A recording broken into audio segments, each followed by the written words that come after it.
Zoe stood before the curved amphitheater of the Galactic Academy's Xenobiology wing, her hands gesturing enthusiastically as she explained Earth's evolutionary adaptation theories. 43 pairs of eyes watched her from the tiered seats, belonging to students from 17 different species. The cubs, as she affectionately called them, despite several being older than her own grandmother, had grown comfortable with their human instructor over the past 3 months. So when faced with extinction-level events, Zoe continued, pulling up a holographic display of Earth's fossil record. Species must either adapt or the sneeze came without warning. A thunderous, unrestrained human sneeze that echoed through the lecture hall like a weapon discharge. Achoo! Chaos erupted instantly. The Vrexian students, with their sensitive auditory membranes, dropped to the floor with their manipulator arms covering their head crests. 2 Quillinari cubs tumbled backward over their seats, their fur puffed to 3 times its normal size. A young Korthian cadet's exoskeleton flushed from blue to violent purple as his species' fear response activated. Even the usually stoic mercantile exchange student from Theta Cornerstone pressed himself against the back wall, his translator frantically cycling through distress calls. Zoe blinked, her eyes watering slightly from the sneeze, completely unaware of the pandemonium she'd triggered. She reached for the tissue dispenser on her podium. Sorry about that, everyone. Seasonal allergies are. She stopped mid-sentence. Her cubs weren't returning to their seats. They were staring at her, with what she could only describe as abject horror. Krill, her Vrexian teaching assistant, slowly rose from behind the front desk where he'd taken cover, his eye stalks trembling. Professor Zoe, his translator rendered his chittering voice as barely above a whisper. Are you injured? Was that a defensive discharge? What? No, I just sneezed. The word sneezed apparently didn't translate well. Several translators emitted error beeps. A Quillinari cub whimpered. That's when Caleb burst through the lecture hall doors, his medical scanner already active and sweeping the room.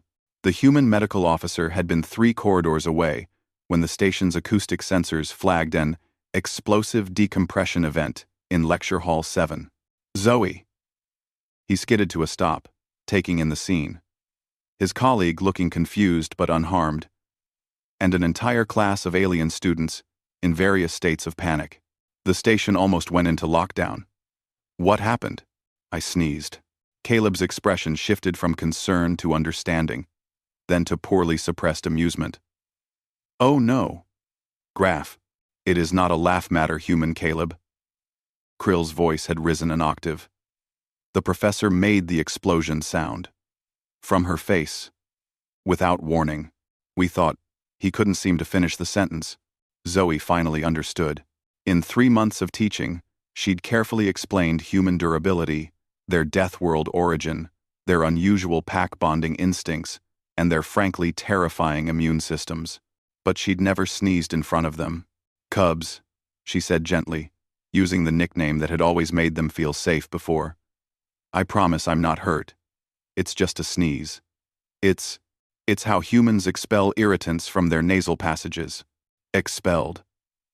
A small Quillinari named Pip squeaked from behind an overturned desk. Like a weapon? No. Like...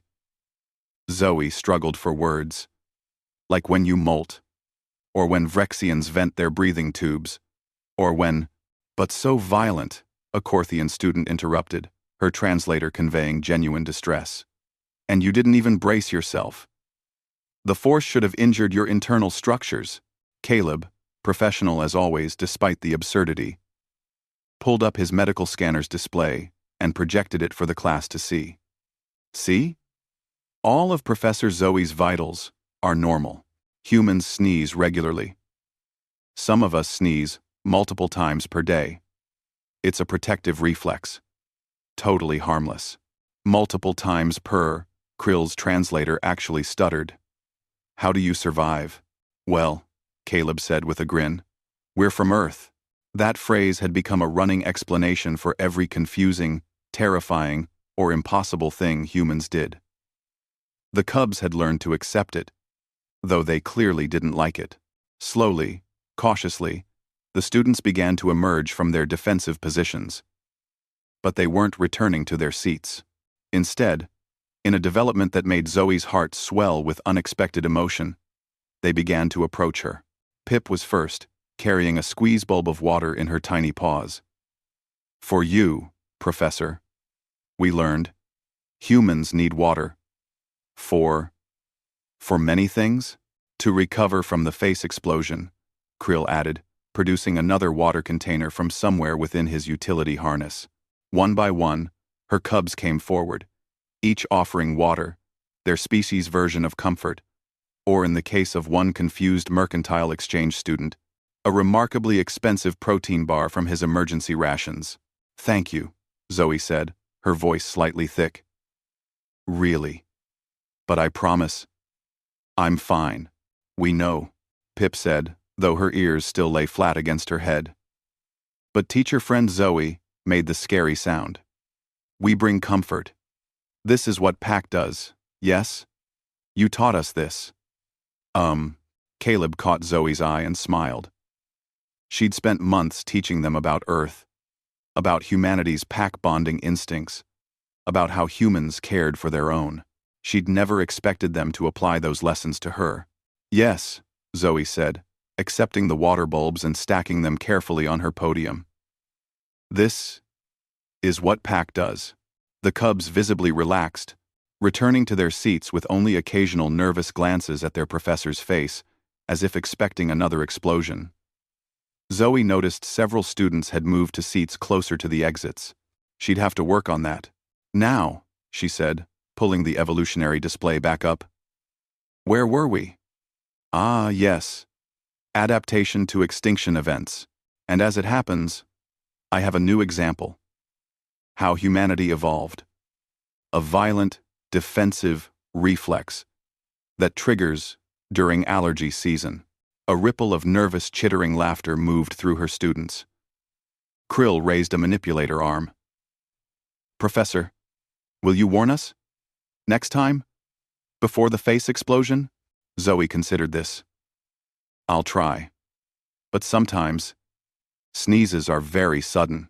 The collective shudder from her students was palpable. However, she added quickly, if it makes you feel better, human sneezes travel at about 100 miles per hour. But they're just air. No actual danger. 100 miles per hour, someone whispered in horror. Caleb, still standing by the door, shook his head with amusement. Welcome to teaching xenobiology with a human instructor, he said, where every biological function is a potential interspecies incident. Zoe raised her water bulb in acknowledgement. Her cubs had brought her water. Despite their fear, despite their confusion, they'd approached what they thought was danger to comfort their teacher. Maybe that was the most human thing of all, not the violent sneeze, but the pack response it had triggered. She smiled at her students, her wonderful, caring, easily spooked cubs, and continued her lecture. Though she made a mental note to prepare a full presentation on human respiratory reflexes for next week, and to stock up on tissues,